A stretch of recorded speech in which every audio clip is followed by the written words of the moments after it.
Bismillahirrahmanirrahim. Assalamualaikum warahmatullahi wabarakatuh. Alhamdulillahi ala ihsani wa syukru lahu ala taufiqihi wa amtinani. Asyhadu an la ilaha illallah wahdahu la syarika lahu ta'ziman li sya'ni wa asyhadu anna Muhammadan abduhu wa rasuluhu ila ridwani. Allahumma shalli alaihi wa ala alihi wa ashabihi wa ikhwani. Hadirin hadirat yang dirahmati Allah Subhanahu wa taala, pada kesempatan kali ini kita akan membahas tentang tata cara salat, tentang tata cara salat ya. Dan Rasulullah sallallahu alaihi wasallam bersabda, "Shallu kama ra'aitumuni usolli." Salatlah sebagaimana kalian melihat aku salat ya. Bahkan Rasulullah SAW pernah salat di atas mimbar agar terlihat oleh banyak orang, kemudian ketika sujud beliau turun dari mimbar, kemudian beliau naik lagi di atas mimbar sehingga orang-orang melihat beliau salat, dan beliau mengatakan supaya kalian bisa mengikuti tata cara aku salat. Ini sebagaimana ketika Nabi sallallahu alaihi wasallam berhaji, Rasulullah SAW sengaja berhaji naik onta sehingga menjadi pusat perhatian, dan Rasulullah SAW mengatakan, "Khudhu anni manasikakum." Ambillah dariku tata cara manasik haji kalian. Maka seorang berusaha sholat sebagaimana diajarkan oleh Nabi Shallallahu alaihi wasallam. Dan kita akan masuk dalam masalah fikih. Sebagaimana kita ketahui, masalah fikih adalah masalah yang permasalahan-permasalahan banyak, permasalahan khilafiyah, permasalahan perselisihan di kalangan para ulama. Kita perlu mengenal ya agar kita bisa memahami kalau ada pendapat yang lain ya. Terutama kalau kita ke Masjid Nabawi atau Masjid Haram, kita lihat orang sholat beraneka ragam ya, beraneka ragam karena memang ada di situ sebagian permasalahan yang diperselisihkan, ada yang memandang ini lebih baik, ada yang memandang itu lebih baik, dan banyak permasalahan khilaf tersebut bukan karena hawa nafsu, tetapi karena eee, perbedaan sudut pandang dalam menyikapi sebagian dalil ya. Dalil ini dipahami demikian, dalil itu dipahami demikian, sehingga terjadi perbedaan sudut pandang, sehingga terjadi perbedaan pendapat dalam permasalahan-permasalahan fikih. Baik, kita mulai dari tata cara salat. Yang pertama adalah masalah niat ya, masalah niat ya, niat dalam salat, niat untuk salat. Baik, dalam masalah niat ada beberapa permasalahan. Yang pertama, permasalahan apakah niat rukun atau syarat? Niat itu rukun ataukah syarat salat? Sudah kita jelaskan ya. Kalau rukun dia bagian daripada ibadah itu sendiri, dari mahiyah. Mahiyatus syai' itu bagian dari ibadah itu sendiri. Adapun syarat di luar, seperti kita sudah bahas pada pertemuan sebelumnya, syarat-syarat biasanya terkait dengan persiapan menghadap kiblat, masuk waktu, tapi dia bukan hakikat salat itu sendiri. Dia hanyalah persiapan sebelum, salat, berupa menghadap kiblat, bersuci, kemudian, waktu salat sudah masuk, itu disebut dengan apa? Syarat. Adapun kalau berdiri, ruku' sudah jelas itu rukun. Nah, sekarang niat ini bagaimana? Niat ini ada 2 pendapat, ada yang mengatakan dia adalah syarat ya, khilaf ya. Ada yang mengatakan syarat, ada yang mengatakan apa? Rukun. Dianggap syarat karena dikatakan niat itu bukan dari hakikat salat, tapi dia adalah niat untuk melakukan salat sehingga dia di luar daripada hakikat salat. Ini sekedar istilah saja. Ada yang mengatakan syarat, ditinjau dia di luar hakikat apa? Salat. Dikatakan rukun, kan ada yang menganggap niat itu harus dalam salat. Bahkan niat itu bagaimana pendapat madzhab Syafi'iyah harus dihadirkan ketika takbiratul ihram, sehingga dia masuk dalam hakikat salat ya. Paham? Ini insyaallah enggak masuk ujian karena susah ya. Baik. Ala kulli hal, apakah kita berpendapat dia syarat atau rukun, semua sepakat ulama bahwasanya niat harus ada, harus niat salat. Salat tanpa niat tidak sah. Salat tanpa niat tidak sah. Ya, intinya sepakat salat harus dengan niat. Ya, karena ada orang mungkin gerakan-gerakan dia cuma sekedar tidak niat salatnya, sekedar latihan salat misalnya, ya, latihan salat. Dia tidak sedang niat untuk apa? Salat. Dan kalaupun salat, salat apa? Salat banyak, ada salat fardu, ada salat sunnah, salat fardu juga banyak. Zuhur sama asar modelnya sama, ya. Oleh karenanya perlu ada namanya niat. Niat, untuk salat apa, ya. Dan sebenarnya niat, ya, jadi niat ada 2 sisi, ada dua sisi. Yang pertama adalah ikhlas kepada Allah, ikhlas kepada Allah. Jadi kalau orang sholat atau ibadah apapun dia harus ikhlas. Dia bukan riya, bukan cari pujian. Karena mungkinkah seorang sholat karena riya? Mungkin. Kata Allah tentang orang-orang munafik, wa idza qamu ila sholati qamu kusala yura'una an-nasa wa la yadhkurunallaha illa qalila. Orang-orang munafik kalau mereka sholat mereka malas-malasan. Kenapa mereka malas-malasan? Yura'unan nas, mereka riya, ingin dipuji oleh manusia. Makanya dikatakan afqalus sholawat alal munafiqin, salat yang paling berat bagi orang munafik adalah salat al-isya dan salat al-fajr. Kenapa? Karena kalau zuhur, asar, maghrib mereka semangat karena ada yang lihat, karena kelihatan. Tapi kalau isya nggak kelihatan, mereka nggak hadir pun nggak kelihatan. Subuh mereka nggak hadir pun nggak kelihatan karena dahulu nggak ada lampu penerangan seperti zaman sekarang. Sehingga mereka mau ke sana ngapain juga nggak ada yang lihat. Jadi mereka berat sekali untuk sholat isya dan sholat apa? Subuh. Tapi kalau duhur, asar, maghrib mereka hadir sholat bersama Nabi SAW. Jadi eh, pembahasan tentang niat yang pertama harus ikhlas kepada Allah, itu tidak boleh riya. Tidak boleh riya. Riya artinya tolabul manzilah fi qulubin nas. Tolabul manzilah fi qulubin nas, yaitu mencari kedudukan di hati manusia, mencari pengakuan atau kedudukan di hati manusia. Ini harus diperhatikan ya. Seperti seorang misalnya dia jadi imam, kemudian suaranya indah. Ketika dia jadi imam, dia sholat, niatnya dia baca dengan indah, niatnya agar sholatnya diterima oleh Allah atau karena ingin dipuji oleh makmum.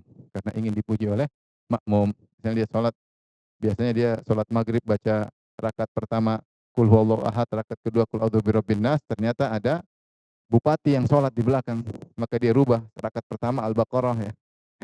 Misalnya, ini berarti dia sholat tidak ikhlas, tapi agar dipuji oleh Pak Bupati. Ini menjadikan sholatnya tidak bernilai. Nah, yang kita pembahasan tentang tadi, niat ini rukun atau syarat adalah pada poin kedua, yaitu tentang niat mau sholat apa. Mau sholat apa. Ini tentu Rasulullah bersabda, innamal a'malu bin niat. Amalan tergantung apa nih? Niatnya. Ya. Wa innamal likulli imri'in ma nawa. Ya. Dan masing-masing tergantung apa yang dia tujukan. Maka kita ingin sholat duhur, enggak boleh kita niat sholat asar. Kita ingin sholat asar, enggak boleh niat sholat duhur.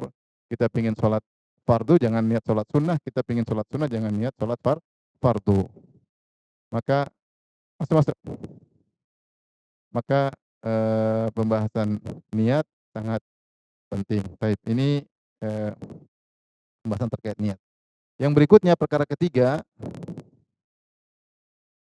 ulama sepakat niat tempatnya di hati. Ulama sepakat bahwa niat tempatnya di hati. Dan yang jadi patokan adalah yang di hati. Dan yang jadi patokan adalah di hati. Baik, semua sepakat. Namun mereka khilaf tentang melafalkan niat. Perhatikan di sini. Adapun melafalkan niat seperti mengatakan usolli fardhu dhuhri, usolli fardhu asri, arba' raka'atin dan seterusnya, melafalkan niat atau usolli salat tarawih, niat salat tarawih atau salat jamak ya. Adapun melafalkan niat maka perlu diperhatikan, ingat ulama juga sepakat ulama jika lafal menyelisihi hati, maka yang jadi patokan apa? Yang jadi patokan hati. Yang jadi patokan yang di hati. Yang di hati. Misalnya seorang ingin sholat asar, dia sudah tapi dia selalu ngomong, usolli fardhu dhuhri arba' Allahu akbar. Saya kok tadi ngomong dhuhri? Enggak dianggap. Yang dianggap yang di mana? Di hati. Atau sebaliknya dia niatnya, dia bilang usolli fardul asri, ternyata niatnya zuhur, yang jadi patokan di mana? Di hati. Ini sepakat, bahkan mereka yang mengatakan melafalkan niat adalah sunnah, mereka pun mengatakan sepakat jika menyelisihi niat dan lafal maka yang jadi patokan adalah niat yang di hati. Ini yang pertama. Yang kedua, mereka juga sepakat bahwasanya melafalkan niat tidak wajib. Semua sepakat, tidak wajib. Mazhab Syafi'i pun yang menyatakan dianjurkan melafalkan niat, seandainya ada orang sholat tanpa mengatakan usolli, mereka juga sepakat sholatnya apa? Sah. Dan ada sebagian ulama dari mereka yang mengatakan wajib melafalkan niat, dibantah oleh ulama Syafi'iyah. Itu ulama yang mengatakan wajib melafalkan niat salah paham dengan perkataan Imam Syafi'i. Imam Syafi'i mengatakan beda dengan sholat. Kalau sholat la tujzi illa bin nutqi. Kata Imam Syafi'i, sholat tidak sah kecuali dengan ucapan. Yang maksud Imam Syafi'i tidak sah dengan ucapan, maksudnya takbiratul ihram. Tetapi dipahami oleh sebagian ulama Syafi'iyah, maksudnya adalah dengan mengucapkan usolli. Maka dibantah oleh ulama Syafi'i yang lain, tidak benar. Jadi yang benar kalau mau sholat yang wajib adalah Allahu Akbar. Adapun melafalkan niat maka sepakat tidak wajib. Tidak wajib. Taib. Nah, bagaimana dengan hukum melafalkan niat itu sendiri? Maka khilaf di kalangan para ulama. Ini sudah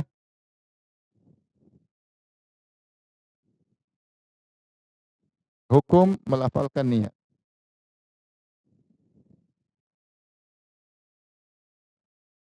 Usolli fardhu dhuhr, usolli fardhu asr, usolli fardhu subhi dan seterusnya. Maka khilaf di kalangan para ulama ada beberapa pendapat. Yang pertama mengatakan dianjurkan, mustahab, dianjurkan. Ini sebagai ulama Syafi'iyah, ini yang muktamad ulama Syafi'iyah dan juga sebagian ulama Hanabila dan sebagian ulama Hanafiyah ya, mereka mengatakan dianjurkan untuk melafalkan niat ya. Tujuannya tujuannya membantu kekokohan hati, membantu kekokohan di hati. Apa? Di hati. Jadi saya mau sholat zuhur nih, saya sudah ada niat supaya lebih kokoh. Saya bilang lagi usolli fardhu zuhur untuk memantapkan, apa, atau memantapkan, untuk memantapkan kata mereka. Ya. Kemudian mereka mengatakan juga bahwasanya sinkronnya antara lafal dengan hadis itu lebih baik. Sinkron antara lafal lisan dengan hati itu lebih baik. Dan bahkan lebih diwajibkan bagi orang yang mengalami was-was. Bingung selalu ini sholat apa sholatnya. Kalau dia mengalami was-was, maka hendaknya dia melafalkan niat. Maka ini pendapat pertama yang mengatakan melafalkan niat, dan inilah yang dilakukan oleh kebanyakan saudara-saudara kita di tanah air. Ini apa? Mazhab muktamad, pendapat muktamad menurut mazhab Syafi'i. Ya. Mazhab Syafi'i. Dan mereka dalam segala ibadah mereka melafalkan niat. Seperti wudu, nawaitul wudu'a. Ya. Mau mandi, aku berniat mandi. Mau sholat, usolli, aku berniat apa? Sholat. Semua ibadah melafalkan niat dianjurkan. Ini pendapat pertama. Pendapat kedua, ada yang mengatakan bahwasanya makruh ya. Makruh, kenapa? Karena tidak dicontohkan Nabi.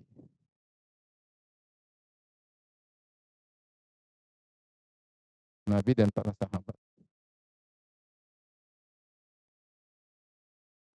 Dan pendapat yang ketiga ya adalah bid'ah. Ini pendapat yang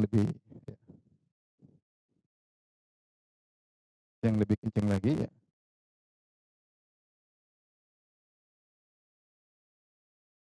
Adapun makruh pendapat sebagian Hanafiyah dan Hanabilah ya. Ya. Eh, Pendapat yang berikutnya adalah bid'ah, dan ini pendapat sebagian ulama Hanabilah seperti Ibnu Jauzi, kemudian Ibnu Taimiyah, kemudian di antaranya dari As-Suyuti dari madzhab Syafi'i dalam kitabnya Al-Amru bil Ittiba ya. As-Suyuti ya. Beliau mengatakan atau mereka semua ini mengatakan bahwasanya melafalkan niat adalah bid'ah. Kenapa? Karena Nabi tidak pernah melakukannya. Nabi sholat ribuan sholat dengan aneka ragam sholat. Sekalipun tidak pernah melafalkan niat. Tidak pernah melafalkan niat.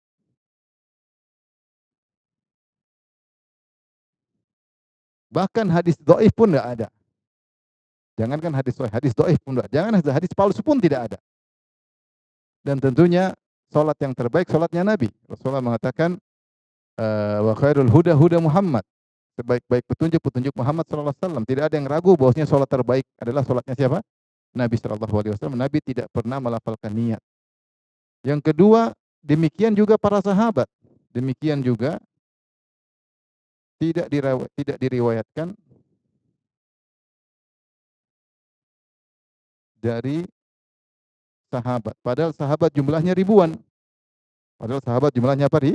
Ribuan. Jadi sehingga mereka mengatakan ini adalah bid'ah. Kemudian bisa menimbulkan was-was. Menimbulkan apa? Was-was. Sehingga sebagian orang ketika sholat dia usolli, dia ulangi lagi. Usolli, dia ulangi lagi. Sehingga menimbulkan apa? Was-was. Kemudian yang masuk Islam juga banyak orang Arab Badui, kemudian orang Ajam, orang Persia, orang Romawi masuk Islam di zaman sahabat. Juga mereka tidak mengatakan apa? Usolli. Ini pendapat ketiga, mengatakan bid'ah. Bid'ah artinya tidak boleh dilakukan. Kalau bid'ah berarti apa? Tidak boleh dilakukan.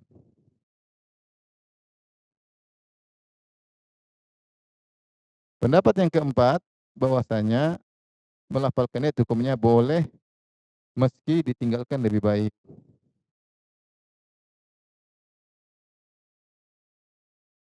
Lebih baik.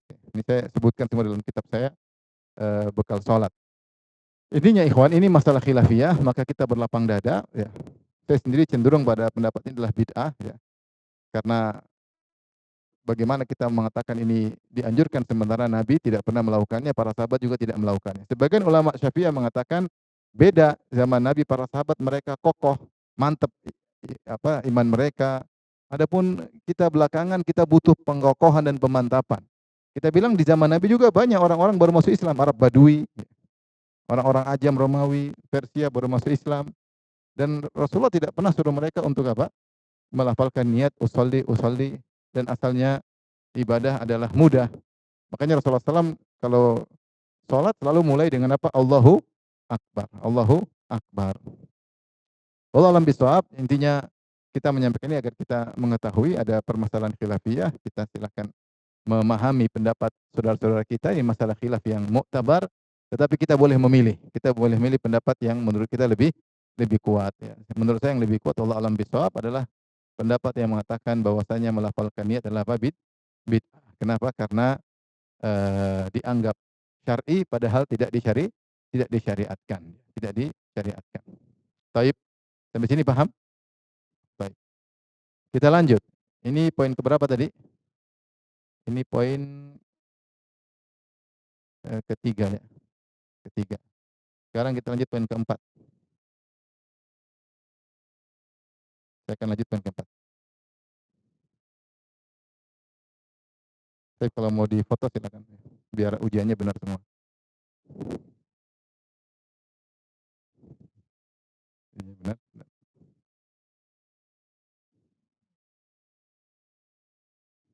Baik. Selanjutnya perkara yang keempat, kapan pasang niat?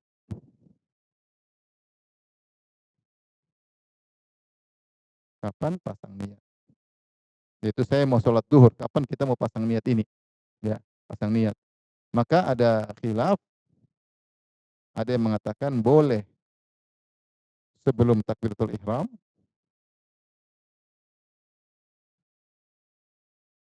ihram sebagaimana layaknya puasa.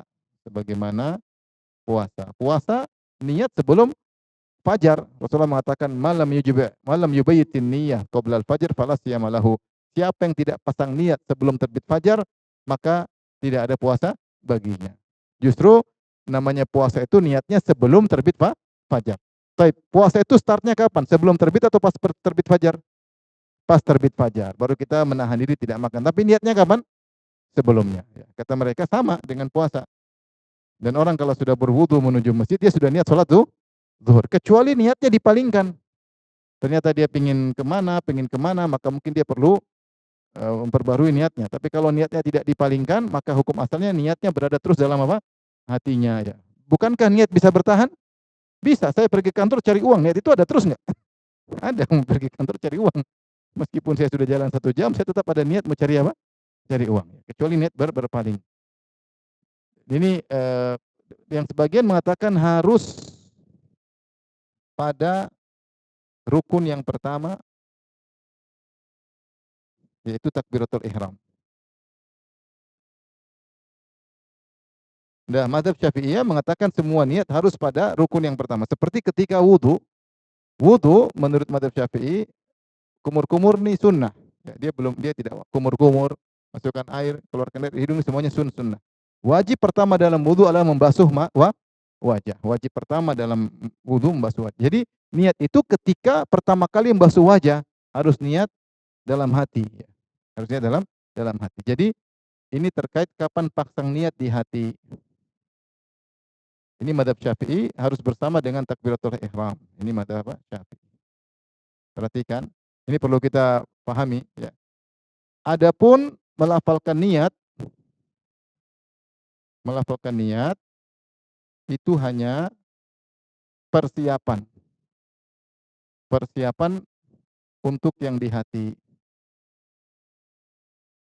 Jadi kalau mazhab Syafi'i usolli fardhu dhuhr itu bukan niat yang dimaksud. Yang dimaksud di mana? Di hati. Maka mereka mengucapkan untuk persiapan saja usolli fardhu dhuhr. Niatnya kapan? Tatkala Allah. Itu harus bareng. Dalam hati harus bareng baru pasang niat. Ini mazhab Syafi'i. Ya. Nah, kalau ternyata sebagian mereka kemudian menggulirkan niat dalam hatinya, ketika dalam hati aku berniat sholat zuhur 4 rakaat. Itu untuk menggandengkannya dengan takbiratul ihram agak berat. Sambil dua-duanya, sambil berniat usolli fardhu dhuhri 4 rakaatin mustaqbilal kiblati adaan ma'muman lillahi ta'ala, sambil Allahu Akbar membayangkan memahami makna Allah Maha Besar, dibarengkan itu terkadang sulit. Beda kalau sekedar saya ingin sholat zuhur, Allahu Akbar bisa. Tapi kalau di dalam hatinya digulirkan, aku ingin sholat zuhur 4 rakaat sebagai makmum menghadap kiblat, sholatnya ada bukan qadha, sambil Allahu Akbar itu agak berat. Oleh karenanya sebagian mereka ngulangi lagi. Ketika enggak pas. Allah, enggak pas. Tapi kalau dibuat gampang yang penting saya sholat zuhur selesai. Ya. Sehingga eh, tidak mengapa seorang menghadirkan niat, tapi tidak perlu kemudian saya berniat sholat zuhur 4 rakaat panjang-panjang. Saya ingin sholat zuhur selesai.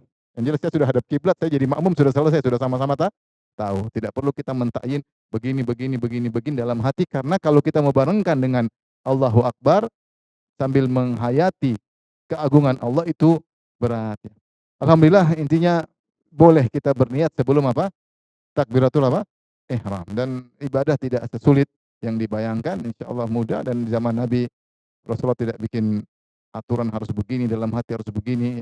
Sholat zuhur selesai, sama-sama tahu kita mau sholat zuhur, kita sholat asar. Ya, misalnya saya mau pergi makan di warung tersebut, saya sudah niat saya mau makan di warung tersebut.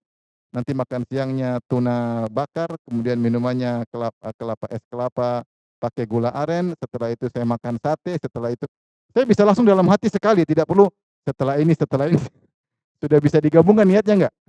Bisa, saya bisa bayangkan sekali. Tidak perlu digilirkan, maksudnya direntetkan. Kalau rentetkan agak susah. Kalau direntetkan kemudian Allahu Akbar agak sulit. Intinya ikhwan, bahwasanya pendapat yang lebih kuat Allah alam bisawab adalah niat tempatnya di mana? Di hati. Dan boleh seorang berniat ketika dia menuju masjid, ketika dia berwudu dia sudah niat untuk sholat tertentu, Meskipun dia tidak melafalkannya dan itu yang terbaik. Kenapa yang terbaik? Karena sholat yang terbaik adalah sholatnya siapa? Nabi Muhammad SAW. Kita nggak mungkin mengatakan lebih bagus sholat saya. Ya. Saya bilang terbaik sholat Nabi dan Nabi tidak pernah mencontohkan untuk melafalkan niat.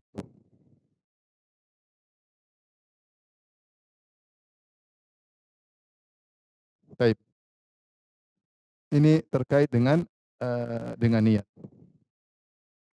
Berikutnya kita bahas tentang yang berikut adalah tentang masalah takbiratul ihram. Ada yang bertanya tentang masalah niat? Silakan.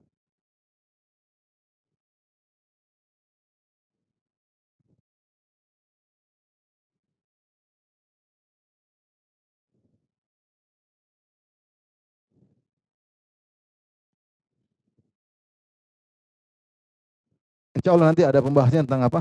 Pas kita bahas tentang sholat apa? Sholat witir. Insya Allah nanti kita bahas pada waktunya. Ada yang bertanya lagi? Ya, silakan.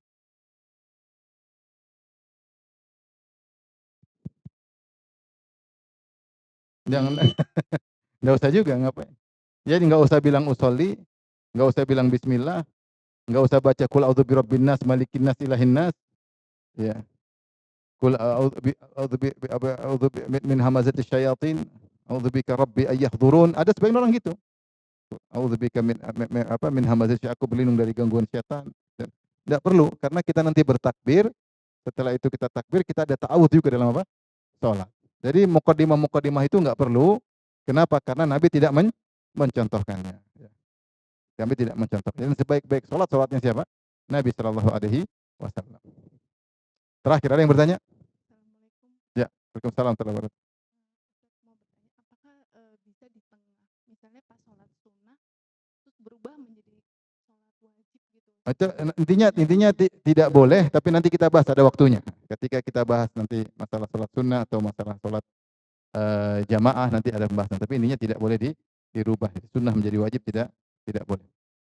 Baik, kita lanjut pembahasan berikutnya adalah tentang takbiratul ihram. Sekali lagi apa yang kita sampaikan ini agar kita terbuka cakrawala, pendapat banyak kita boleh memilih dan kita menghargai saudara-saudara kita yang memiliki pendapat yang lain. Semua ini bukan karena hawa nafsu tapi karena mereka punya pendapat yang menurut mereka lebih baik ya, karena beda sudut pandang dalam memandang suatu dalil. Tapi berikutnya adalah takbiratul ihram.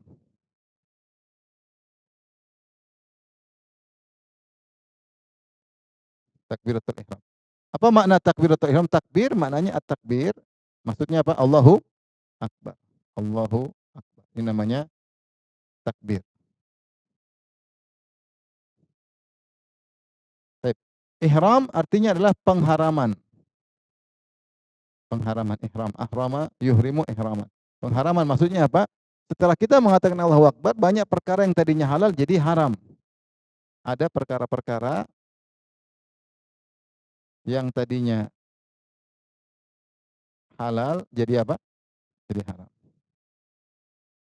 Contohnya sebelum sholat kita masih boleh makan, masih boleh ngobrol. Ya. Tapi setelah Allahu Akbar udah nggak boleh lagi. Ya. Ya. Jadi misalnya kita bilang ini sebelum, sesudah. Sebelum takbiratul ihram boleh apa? Boleh makan. Boleh makan nggak sebelum sholat? Boleh. Ngobrol, boleh ngobrol sama teman, boleh. Tidak menghadap kiblat juga boleh.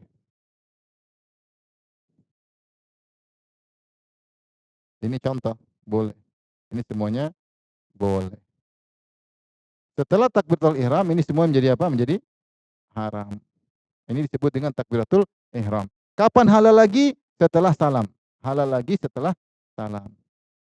Kembali halal setelah salam. Setelah salam. Ya. Makanya Rasulullah SAW bersabda, miftahus salat tuhur. Bahwasanya kunci pembuka salat adalah bersuci. Tahrimuha takbir. Pengharamannya adalah dengan apa? Takbir. Maka disebut takbiratul ihram. Wa tahliluha taslim. Dan tahallulnya dengan salam. Kalau sudah salam, boleh lagi. kembali halal, kembali boleh setelah salam. Ini sama seperti kalau kita ihram. Kenapa disebut ihram? Kalau kita bilang labbaik Allahumma umrah, maka kita sudah berihram, maka banyak perkara yang jadi haram lagi, jadi haram. Sebelumnya kita boleh bercumbu dengan istri, atau kita boleh pakai minyak wangi, kita boleh pakai baju biasa. Ketika kita bilang labbaik Allahumma umrah atau labbaik Allahumma hajjan, maka semua itu jadi haram. Kapan jadi halal lagi? Kalau kita bertahallul. Ini maksudnya logikanya sama. Kenapa disebut ihram? Kenapa disebut dengan tahallul? Salat tahrimuha takbir, ihramnya dengan apa? Takbir, tahliluha, dan tahallulnya dengan apa? Salam. Dengan salam. Ini makna dari takbiratul ihram. Ini maknanya.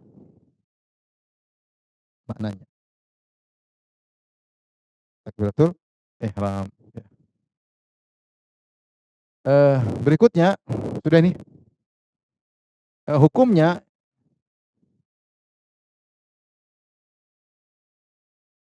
adalah dia rukun salat. Tidak sah salat kecuali dengan takbiratul ihram. Takbiratul ihram. Ya.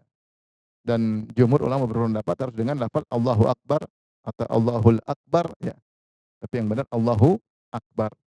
Adapun mazhab Abu Hanifah boleh dengan terjemahan. Yang benar harus dengan Allahu Akbar. Tapi ini makna dan hukumnya. Kaifiyat takbiratul ihram, kaifiyat tata cara. Ingat ya, pertama, takbiratul ihram itu adalah lafalnya, bukan gerakan tangan. Perhatikan, yang namanya takbiratul ihram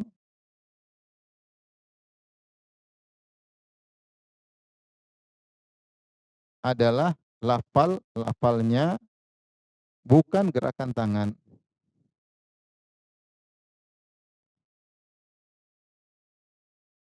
Allahu Akbar. Takbiratul ihram yang mana? Yang ini apa yang mulutnya? Yang suaranya? Yang suaranya Allahu Akbar. Ini sunnah, seandainya ada orang sholat tidak angkat tangan, Allahu Akbar, sah atau tidak? Sah. Seandainya orang sholat, Allahu Akbar, langsung begini aja. Allahu Akbar. Sholatnya sah. Tapi dia menyelisih sunnah. Sunnahnya takbiratul ihram digandengkan dengan angkat tangan. Tapi yang dimaksud takbiratul ihram bukan gerakan tangan, tetapi adalah takbirnya. Baik, ini yang pertama. Yang kedua tadi, menurut mazhab Syafi'i tadi mengatakan apa? Niat takbiratul ihram harus dibarengi dengan apa nih? Niat. Menurut mazhab Syafi'i, kalau menurut mazhab yang lain tidak harus. Menurut Syafi'i ya, takbiratul ihram harus dibarengi niat. Jadi ketika menurut mazhab Syafi'i, jadi harus dihadirkan kembali. Jadi niat harus dihadirkan kembali. Allah. Maksudnya dalam hati saya ingin sholat zuhur. Allahu Akbar. Digandengkan. Ini menurut mazhab Syafi'i. Tapi yang benar tidak harus, karena niat kita sudah ada. Kita sudah berwudu, kita sudah niat sholat tertentu. Ya. Yang ketiga, harus diucapkan dalam kondisi berdiri. Harus diucapkan dalam kondisi berdiri.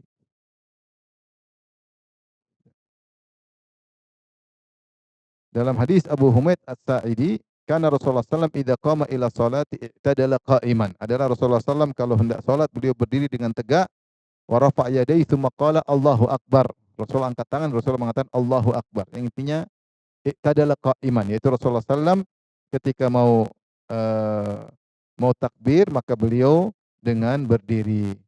Nah, dari sini merupakan kesalahan ketika ada makmum masbuk. Ketika ada makmum masbuk, kemudian dia mendapati imam sudah ruku, dia langsung ruku, Allahu Akbar. Ini tidak sah. Karena takbiratul ihram harus dikerjakan dalam kondisi apa? Berdiri. Jadi kalau kita masbuk, imam dalam kondisi ruku, kita berdiri dulu. Allahu Akbar, baru kita ruku. Adapun langsung Allahu Akbar tidak sah menurut para ulama. Kenapa? Karena takbiratul ihram disyaratkan harus dalam kondisi apa? Berdiri ya. Jadi ingat, tidak boleh, perhatikan, tidak boleh dalam kondisi apa? Ruku. Enggak boleh.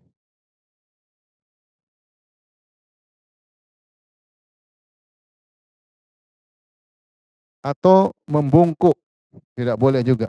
Yang membungkuk seperti merukuk, ini semua tidak diperbolehkan.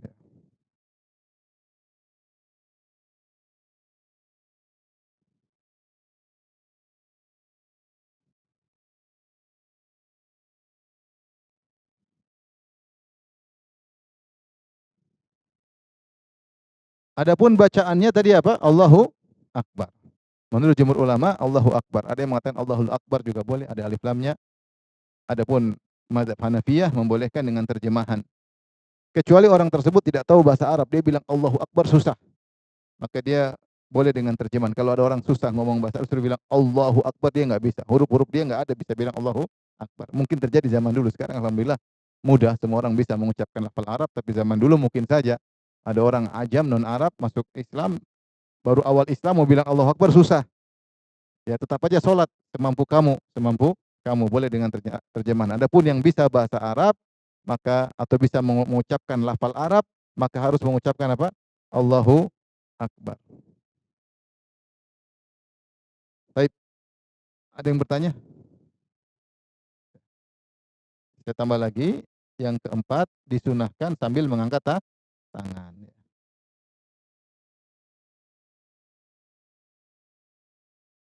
Dengan angkat kedua tangan. Ini yang keempat. Baik. Ada yang bertanya? Kita poin ini. Ya, silakan. Nanti. Oh, nanti. Ya, ya. Berdiri, ya berdiri ya.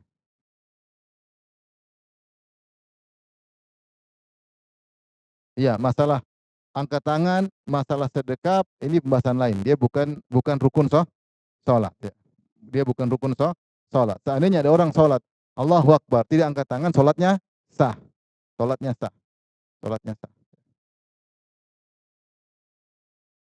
Kita masih berdiri ya, Allahu Akbar. Jadi kita Allahu Akbar dan enggak boleh. Enggak boleh Allahu Akbar, enggak. Jadi dalam kondisi Allahu Akbar, dalam kondisi sedang berdiri. Ini disebutkan oleh para ulama karena Nabi ketika bertakbir takbiratul ihram dalam kondisi berdiri. Ada lagi yang bertanya? Ya, silakan. Iya. Iya, jangan 2 kali. Oh, maksudnya takbirnya? Ya, takbir Allahu Akbar, iya langsung ruku juga boleh. Langsung ruku boleh. Sebagian dia takbir lagi Allahu Akbar, enggak ada masalah. Enggak ada masalah. Karena dia ingin mengejar, tapi dia masuknya harus dalam kondisi apa? Berdiri. Harus takbir. Itu nanti belakangan. Kalau kalau lagi terbaring, nggak bisa bangun, kalau lagi mati nggak usah sholat, disolatin. Ini lagi normal, lagi normal. Nanti kalau lagi sakit lain urusan, insya Allah. Pembahasan berikutnya tentang rukun berikutnya adalah berdiri. Ini sudah ya. Sekarang masalah berdiri.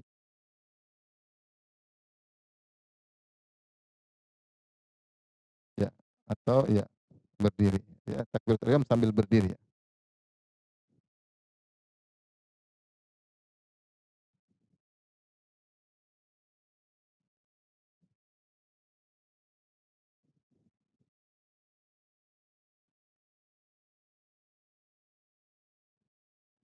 Baik, berdiri eh, untuk sholat fardu adalah rukun. Ya. Ini apa rukun? Sholat. Adapun untuk sholat sunnah hukumnya sunnah. Untuk sholat sunnah hukumnya adalah sunnah, tidak wajib. Makanya Rasulullah SAW sholat dalam sholat sunnah terkadang duduk. Misalnya sholat malam Rasulullah duduk ya, boleh. Ya. Adapun didukung lagi, jadi Rasulullah dalam kondisi tidak naik kendaraan pun sholat sunnah dalam kondisi duduk. Ya. Tetapi orang yang sholat sunnah, ya, kalau kalau sholat sunnah, ya, perhatikan, jika tidak beruzur tapi sholatnya duduk,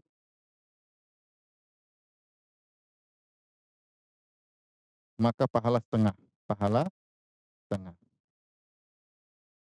Setengah dari kalau berdiri. Setengah kalau berdiri. Dari berdiri. Namun jika ada uzur, jika beruzur, karena sakit sudah tua, karena dia sholat bakalan lama. Kalau sholat sunnah kan lama, jika beruzur karena tua atau karena badan sudah berat, maka pahala sempurna. Artinya misalnya ada anak muda, umur 20, segar bugar, saya ingin sholat sunnah duduk, boleh nggak? Boleh. Tapi pahalanya apa? Setengah. Kenapa tidak wajib? Karena Nabi pernah sholat atau sering sholat sunnah duduk, sambil duduk. Dan duduknya itu bersila, yaitu bersila. Kemudian juga didukung Rasulullah SAW sholat sholat sunnah di kendaraan, yang tentunya tidak berdiri dalam kondisi duduk. Adapun ketika sholat fardu dia turun dari kendaraan. Adapun ketika sholat fardu Nabi turun dari kendaraan. Nabi SAW turun dari kendaraan. Ini menguatkan bahwasanya sholat sunnah tidak wajib untuk berdiri.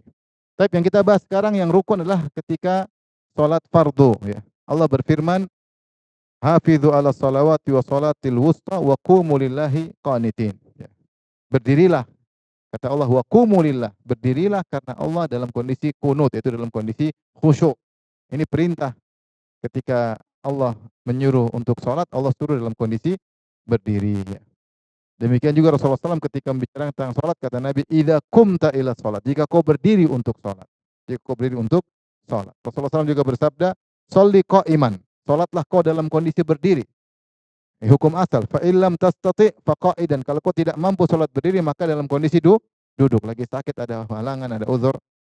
Fa illam tastati' fa ala jam. Kalau tidak bisa duduk, maka sholat dalam kondisi berbaring. Menunjukkan hukum asal seorang sholat harus dalam kondisi berdiri.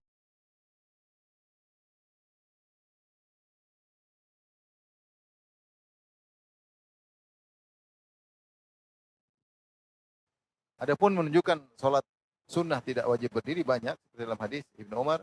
Karena Nabi SAW yusalli fi safar ala rahilatihi haitsu tawajjahat bihi yumi'u ima'an sholatal lail.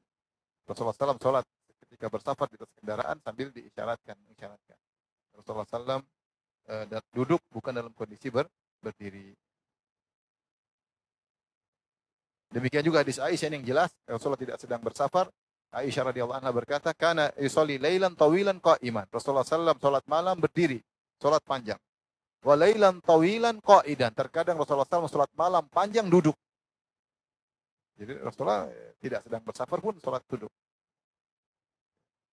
Wa kana idza qara'a qa'iman raka'a qa'iman. Kalau Rasulullah SAW baca Quran berdiri, maka dia pun rukuk dalam kondisi berdiri. Wa idza qara'a qa'idan raka'a qa'idan. Kalaupun beliau salatnya dalam kondisi bersila, maka rukuknya pun dalam kondisi bersila. Maka ini menunjukkan bahwasanya untuk salat sunnah tidak wajib untuk berdiri. Tapi tadi pahalanya cuma setengah jika tidak beruzur. Adapun kalau beruzur pahalanya tetap sempurna. Karena yang Allah nilai adalah kebiasaan seseorang. Kata Nabi SAW, Idza maridal abdu aw safar kutiba lahu mithlu ma kana ya'malu sahihan muqiman. Kalau seorang sedang sakit atau bersafar, maka tetap dia dicatat pahalanya sebagaimana ketika dia sehat dan ketika tidak bersafar. Jika orang misalnya dia sholat malam, dulu waktu masih muda, mau sholat 1 jam dia bisa berdiri. Tapi ketika dia sudah tua, capek, sakit kakinya, maka dia mungkin berdiri setengahnya dia duduk, tetap dapat pahala sempurna. Karena yang Allah nilai adalah kebiasaannya ketika dia tidak ada uzur. Ketika dia masih muda, maka dicatat sempurna pahalanya. Baik, sekarang kita bahas tentang batasan berdiri.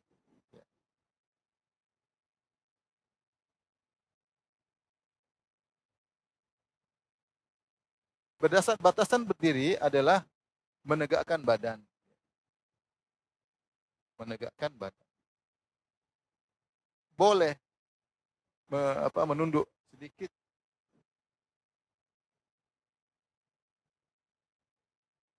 jika tidak menyerupai ruku.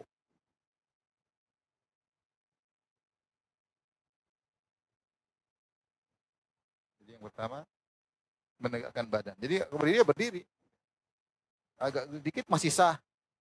Seorang berdiri, namanya berdiri. Seandainya dia berdirinya begini, masih berdiri enggak? Misalnya kita di pesawat ternyata ketinggian kita. Tapi kalau sudah seperti ini, sudah seperti apa? Ruku. Jadi kalau berdirinya masih nilainya berdiri, tidak seperti ruku, maka masih dikatakan berdiri. Ini satu. Yang kedua, tidak bersandar. Ini tentu ada khilaf, tapi ini pendapat yang lebih hati-hati. Tidak bersandar yang jika sandarannya diambil akan jatuh.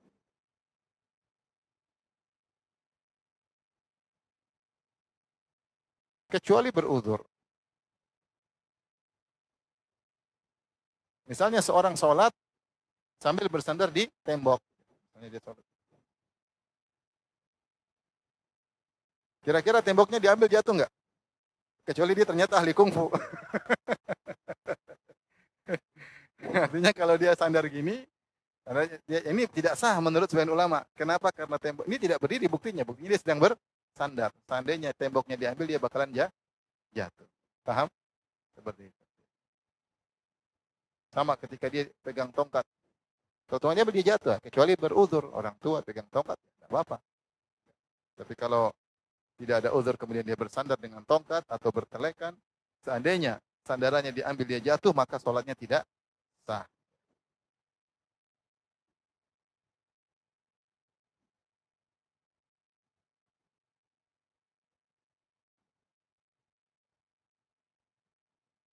Kemudian, ya, menopang dengan satu kaki, masih bisa berdiri enggak? Masih, tetap sah. Ya. Berusaha berdiri dengan seimbang. Ini berusaha. Meskipun tidak wajib. Jadi kalau orang sholat berdiri, kemudian sholatnya begini. Sah atau tidak? Sah. Tapi kurang sempurna. Sempurnanya dia dengan dua kaki bertopang. Kecuali kalau gatal ya. Atau capek. Kadang kita capek. Karena imam terlalu lama kita sandaran kaki kiri. Nanti besok kita sandar lagi kita sandaran kaki kanan. Imamnya nggak ruku-ruku. Sudah kita, dia nggak ruku-ruku. Ini tetap sah. Tapi seorang kalau dalam kondisi normal berusaha di atas dua kaki. Berusaha berdiri dengan tegak. Karena secara umum sunnah Nabi kalau sholat dengan semangat. Secara umum Rasulullah SAW kalau sholat dengan apa? Semangat. Rasulullah tidak kepalanya miring dikit gini atau kaki miring enggak. Jadi Rasulullah sholat tegak, simetris kalau bahasa kita, lurus, tenang, tegak, kelihatan semangat, bukan malas-malasan.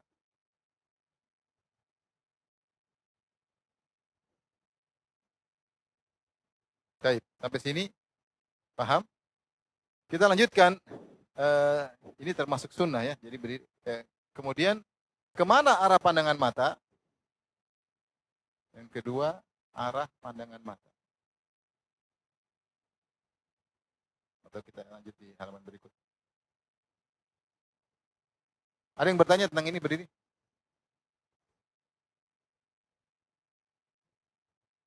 Enggak ada kita.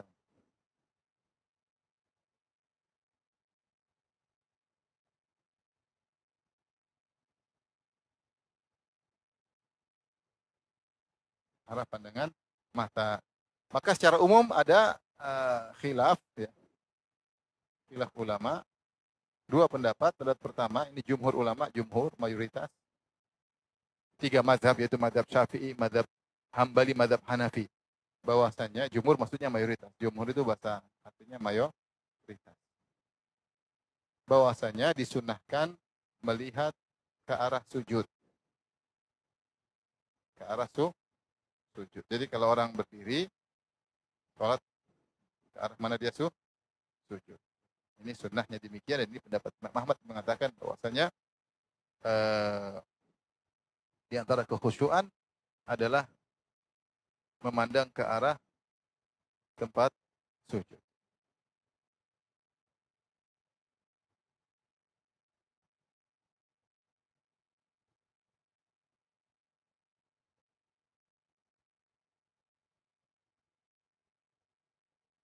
Ke arah sujud. Yang kedua adalah pendapat Malikiyah.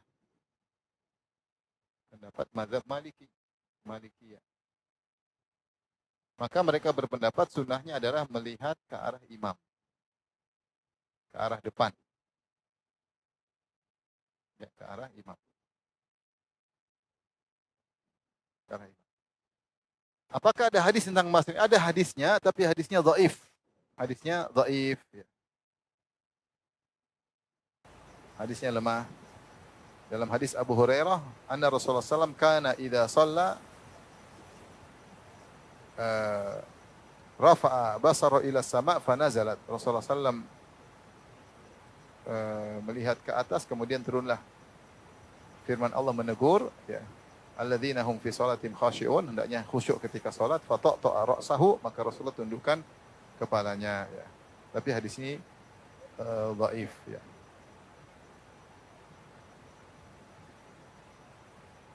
Demikian juga dalam hadis yang lain, ya Anas ij'al basaraka haitsu tasjud. Ya, wahai Anas, arahkan pandanganmu ke arah tempat sujud. Hadisnya pun dhaif, ya. Oleh karenanya ada hadis tapi hadisnya dhaif. Ini ada hadis tapi apa? Dhaif, lemah. Namun secara umum kalau kita melihat ke bawah kita lebih khusyuk karena tidak terganggu dengan pandangan-pandangan yang lain. Adapun yang mengatakan bahwasanya disunahkan adalah memandang ke depan, mereka berdalil dengan fawalli wajhaka syatral masjidil haram. Ketika Allah menyuruh salat, kata Allah, arahkanlah wajahmu ke arah Masjidil Haram, yaitu ke arah Ka'bah. Berarti salat menghadap ke Ka'bah, berarti menghadap ke depan. Namun ayat ini terlalu umum. Ayat ini terkait dengan kiblat, bukan terkait dengan masalah pandangan, tapi mengenai istiqbal. Jadi ayat ini tidak pas dijadikan dalil untuk masalah arah pandangan. Mereka juga berdalil, dan ini juga pendapat isyarat dari Imam Bukhari, bahwasanya kalau salat melihat ke depan. Mereka berdalil juga dalam hadis-hadis bahwasanya sahabat mengetahui Nabi membaca Quran ketika salat. Ditanya, dari mana engkau tahu Nabi baca Quran, melafalkan Quran? Dari gerakan jenggot Nabi. Menunjukkan ketika mereka salat, mereka lihat ke depan, menunjukkan jenggot Nabi besar. Sehingga lebat, sehingga kalau Nabi baca, bergerak apa? Jenggotnya. Dan para sahabat lihat dari belakang. Demikian dalam hadis, para sahabat mengatakan kami tidak turun sujud sampai Nabi sujud. Berarti mereka lihat Nabi tunggu sujud baru mereka turun untuk sujud. Berarti mereka melihat ke depan. Demikian juga ketika Nabi sholat gerhana, Nabi maju, Nabi mundur, sahabat lihat. Maka sahabat tanya tadi, engkau maju ngapain, engkau mundur ngapain? Berarti mereka sholat sambil lihat siapa? Nabi ke depan. Kemudian juga dalam hadis Rasulullah SAW sebutkan ketika saya sedang sholat, tiba-tiba Allah perlihatkan di arah kiblat, surga dan neraka. Jadi Rasulullah lihat ke arah kiblat. Ini semua dijadikan dalil oleh Malikiyah, bahwasanya sunnah kita kalau sholat, lihatnya ke depan. Sunnahnya, bukan begini, tapi apa? Sunnah. Kalau jumhur ulama suruh lihat kemana? Ke bawah. Ya. Intinya perkaranya ringan, artinya mau begini-begini nggak apa-apa, yang penting yang mana lebih khusyuk. Adapun dalil-dalil tadi yang disebutkan mereka melihat Nabi, maka ini pun tidak tegas. Kenapa? Karena bisa jadi yang bercerita yang saf pertama, yang melihat langsung apa? Nabi. Yang belakang tentu tidak lihat. Kalau saf ke depan ya, imam depan ya pasti kelihatan. Tapi mereka juga lihat ke arah jenggot Nabi, berarti mereka lihat ke arah depan. Ya. Intinya seorang berusaha sholat untuk khusyuk. Kalau dia lagi sholat di depan Ka'bah, lihat Ka'bah nggak ada masalah. Makanya kita sering lihat Imam Haram sholatnya lihat kemana? Ke depan. Ke depan. Nah, mereka sholat menghadap langsung ke Ka'bah. Ya, ini pendapat, nggak ada masalah. Kalau antum di sini lihat aja ke bawah. Lihat ke depan nanti malah kanan kiri lihatnya. Tapi intinya mana yang lebih khusyuk, tidak jadi masalah. Artinya ini sekedar sunnah, ini bukan bicara wajib. Ini bicara sunnah. Apakah sunnah lihat ke bawah atau ke depan? Maka ada dua pendapat di kalangan para ulama. Mana yang lebih baik bagi kita? Lebih khusyuk. Kalau menurut sebagaimana pendapat jumhur, saya rasa yang lebih khusyuk kita lihat kemana? Ke bawah. Lihat ke bawah. Lihat ke bawah. Wallahu alam bisawab. Ya, tentu dua pendapat ini sama-sama kuat. Ya. Itu semua tentang kedhaifan hadis tersebut saya sudah singgung dalam kitab bekal salat dengan gambar-gambar sanadnya, dengan gambar-gambar sanadnya. Tidak boleh, perhatikan, tidak boleh memandang ke atas.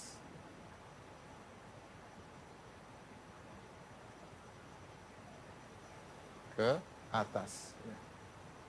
Sebagai bentuk ketundukan kepada Allah Subhanahu wa taala. Ya, kalau kita berdoa enggak apa-apa, lihat ke atas. Tapi kalau dalam salat maka tidak lihat kemana, ke atas. Maka di antara kesalahan ketika orang sedang salat, imamnya sedang kunut kemudian dia ya Allah, ya enggak boleh. Enggak boleh. Dia harus berdoa tetap ke bawah. Kalau di luar salat bebas. Tapi kalau dalam salat dia tunduk ke bawah sebagai bentuk ketundukan kepada Allah Subhanahu wa taala, ya.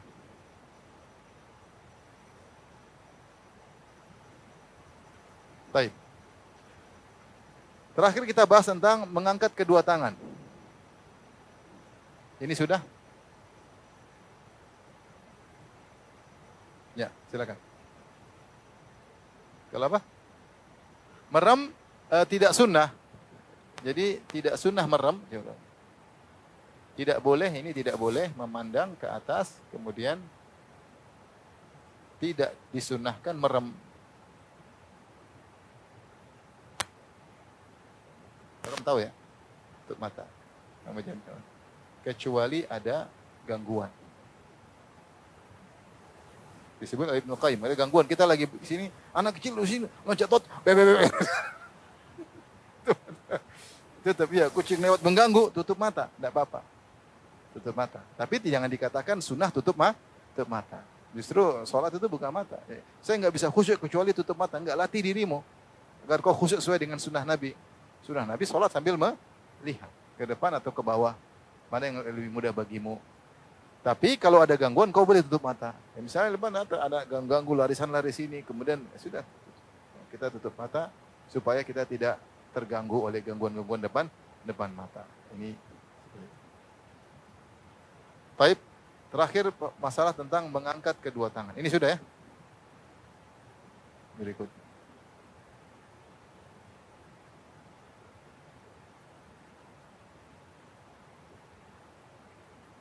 Ini adalah sunnah ketika takbiratul apa? Ihram. Perhatikan sunnah ketika takbiratul ihram. Baik, sepakat. Pertama pembahasan, kapan disyariatkan angkat tangan?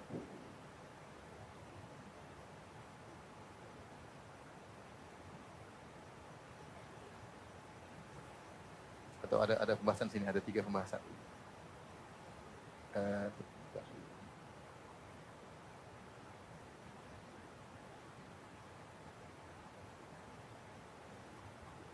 Pembahasan pertama, kapan disyariatkan angkat tangan? Angkat kedua tangan. Yang kedua, bagaimana cara angkat kedua tangan? Bagaimana kaifiyat, tata cara angkat kedua tangan?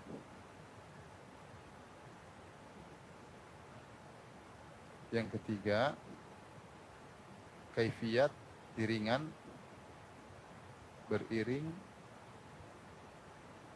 dengan takbir. Baik, pembahasan pertama, kapan disyariatkan kedua tangan? Ada khilaf di kalangan para ulama, khilaf ada 3 pendapat. Yang pertama, hanya takbiratul ihram. Dan ini pendapat Hanafiyah. Jadi mereka mengatakan takbiratul ihram angkat tangan cuma sekali aja. Allahu Akbar. Setelah itu nggak ada angkat tangan lagi. Ruku tinggal ruku, i'tidal tinggal begini, ruku sujud tinggal sujud, tidak ada angkat tangan. Angkat tangan cuma pertama kali. Dalilnya apa? Mereka ada riwayat dari Ibnu Mas'ud. Ibnu Mas'ud ketika sholat cuma angkat tangan pertama kali. Angkat pertama kali. Adapun hadis dari Nabi semuanya dhaif. Tapi ada riwayat dari Ibnu Mas'ud ketika sholat cuma angkat tangan sekali. Pendapat kedua, jumhur ulama yaitu 4 tempat. 4 kali. 4 kali tersebut, yang pertama takbiratul ihram. Angkat tangan. Yang pertama. Yang kedua ketika ruku. ketika mau apa? Rukuk. Yang ketiga, bangkit dari tasyahud awal.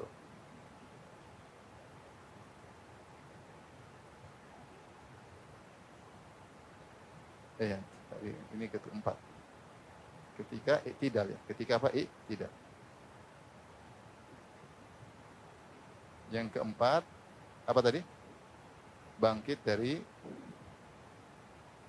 tasyahud awal.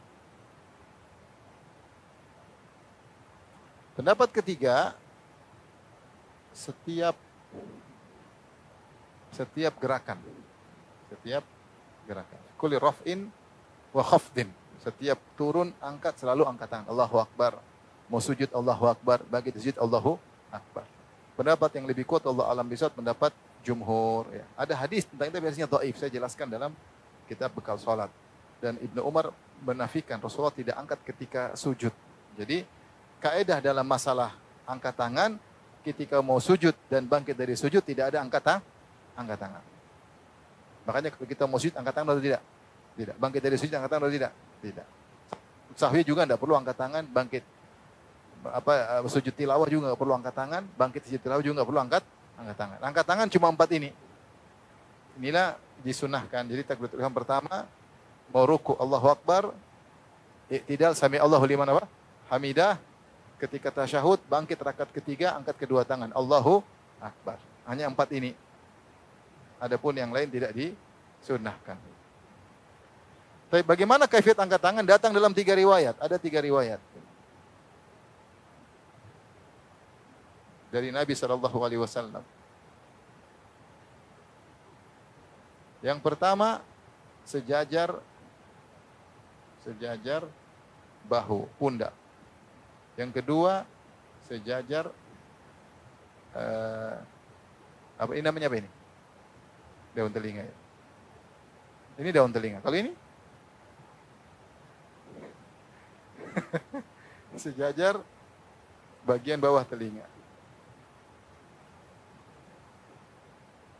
Dalam riwayat yang lain yang ketiga, furu'a udhunaihi, yaitu sampai di ujung apa?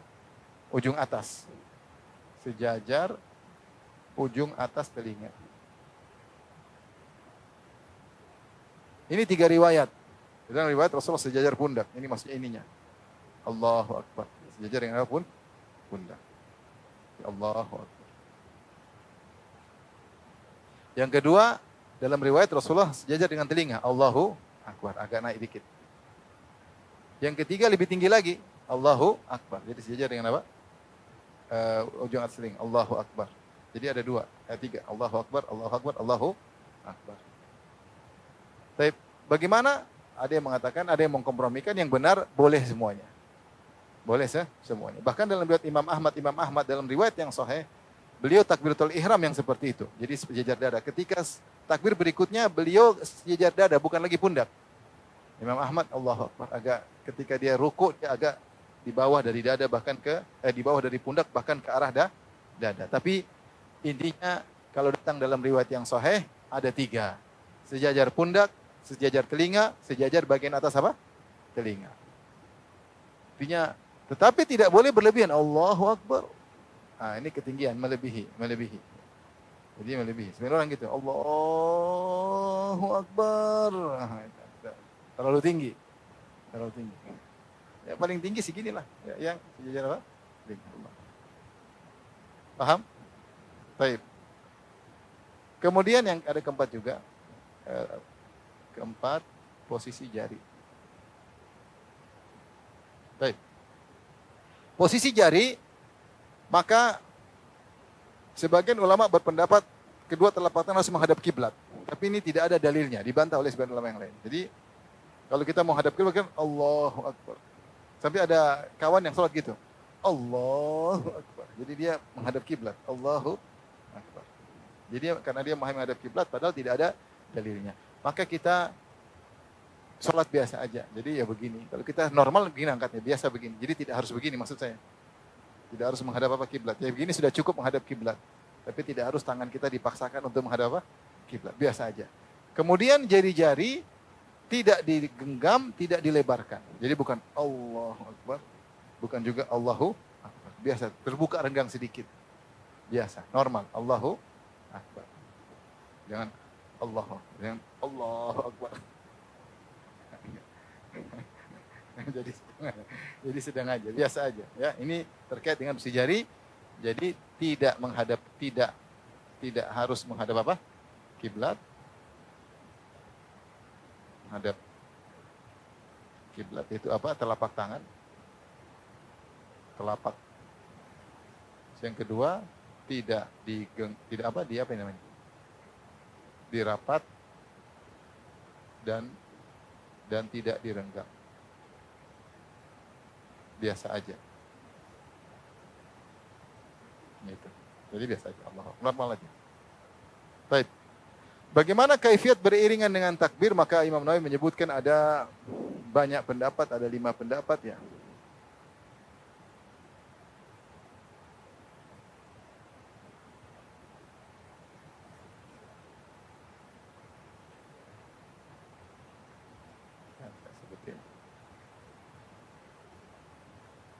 Biar tahu aja ya. Tapi intinya perkaranya mudah. Maka insya Allah orang kalau sholat yang penting niat sholat tidak salah. Karena mau begini ada pendapat, begitu ada pendapat. Insya Allah tidak salah. Artinya Rasulullah memberikan contoh yang luwes dan ringan.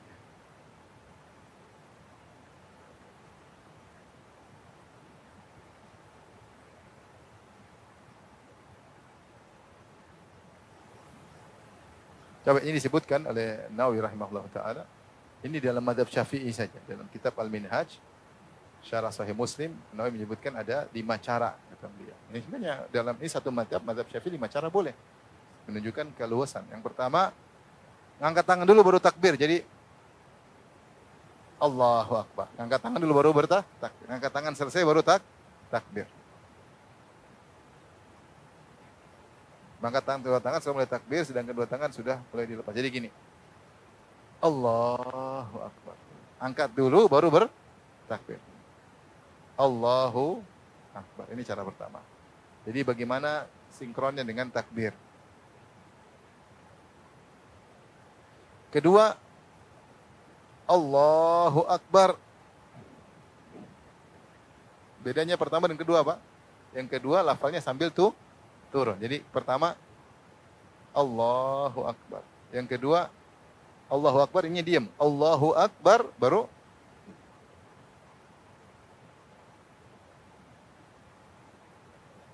yang ketiga Allahu Akbar, baru turun.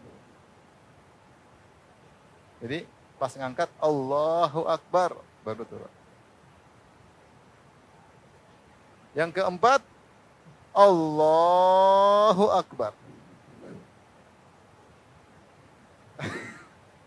Yang kelima, nggak peduli mau akhirnya gimana, yang penting takbirnya bersamaan dengan angkat tangan. Allahu Akbar, mau terserah.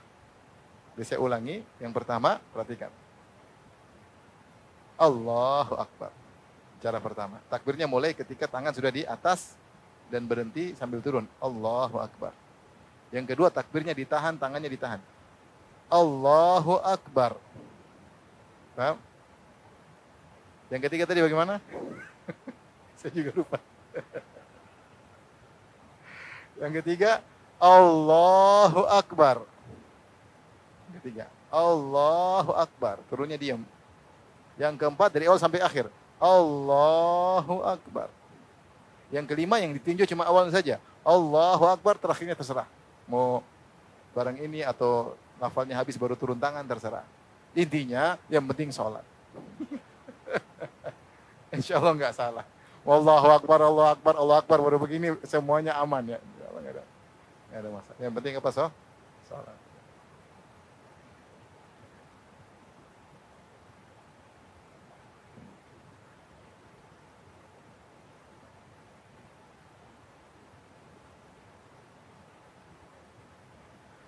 Tapi apa hikmahnya mengangkat tangan? Disebutkan oleh Al-Qadhi Iyad, ada beberapa hikmah, diantaranya tentu Rasulullah tidak jelaskan. Ini sekedar para ulama mencari apa hikmahnya kita sholat angkat tangan. Ada yang mengatakan untuk mengagungkan sholat. Allah, dekat orang mengagungkan dengan angkat tangan, mengagungkan sholat. Jadi Allahu Akbar, mengagungkan sholat, bahwasanya kita sedang masuk dalam ritual yang sangat agung. Itu sholat. Kita langsung connecting dengan pencipta alam semesta yang menciptakan kita. Makanya Rasulullah mengatakan, idza kunta fi sholati fa innaka tunaji rabbak. Ya. Sesungguhnya kalau kau sedang sholat, maka kau sedang bermunajat dengan Allah Subhanahu wa taala. Jadi kita sedang bermunajat. Maka dia ini koneksi. Kita alhamdulillah umat Islam ingin berkoneksi dengan Tuhannya langsung dengan sholat mudah. Ada yang mengatakan Allahu Akbar itu sebagai pertanda ada orang tahu kita sholat. Dengan gerakan tangan Allahu Akbar. Ada yang mengatakan Allahu Akbar itu angkat tangan untuk kepasrahan seperti orang ditangkap Allahu Akbar. Pasrah. Saya pasrah kepada Allah. Bahwasanya saya sholat ini pasrah kepada Allah. Ada yang mengatakan isyarat untuk membuang dunia untuk masuk akhirat. Semua dunia kita buang baru kita menuju kepada. Ini semua hikmah tidak ada dalilnya, hanya sekedar para ulama mencari-cari hikmahnya apa kenapa angkat tangan. Wallahu alam bishawab. Demikian saja yang bisa sampaikan. Ya. Kita ingatkan tadi bahwasanya kita bahas tadi masalah apa nih? Niat. Ya. Niat, kemudian tadi apa? Berdiri. Ya. Kemudian apa? Angkat tangan. Pandangan mata juga sudah kita bahas. Insyaallah sampai sini saja. Kalau yang bertanya saya persilahkan. Wallahu taala alam bishawab. Ya. Jangan lupa ujian ya. Ujiannya banyak sepertinya. Baik, demikian. Assalamualaikum warahmatullahi wabarakatuh.